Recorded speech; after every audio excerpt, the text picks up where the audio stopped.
Willa was a tiny witch with a bubbly personality. Her long curly hair always seemed to have a life of its own, just like her mischievous cat, Marmalade. She lived in a crooked little cottage at the edge of the Whispering Woods, a forest so dense and mysterious that it even had its own tales. One crisp autumn morning, Willa woke up to find her beloved broom missing. Panic bubbled up in her chest because this was no ordinary broom.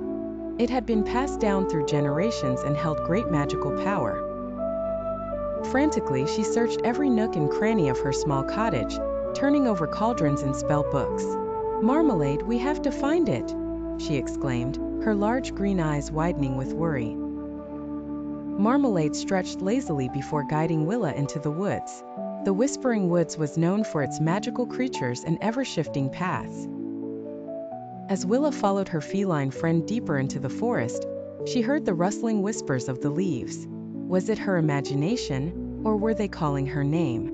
"Willa! Willa!"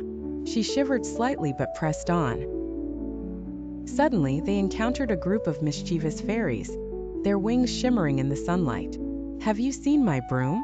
Willa asked, her voice trembling with hope. The fairies giggled and whispered amongst themselves before pointing towards the heart of the forest. "Beware of the Goblin King," they warned before disappearing in a burst of sparkles.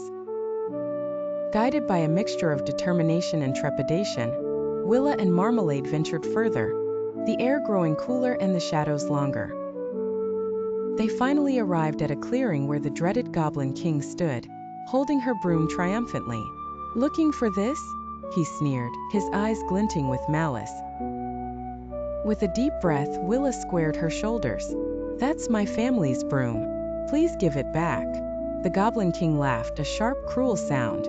"Why should I?" Desperate, Willa remembered the old rhyme her grandmother used to recite. "Bravery and heart, a witch's true art."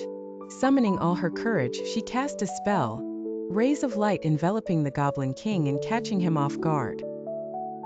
In that moment of distraction, Marmalade pounced and grabbed the broom, racing back to Willa. Clutching her broom, Willa quickly cast a spell to transport herself and Marmalade back home. They were safe. Breathing a sigh of relief, Willa hugged her broom tightly. "Thank you, Marmalade," she said, scratching his ears. Marmalade purred contentedly.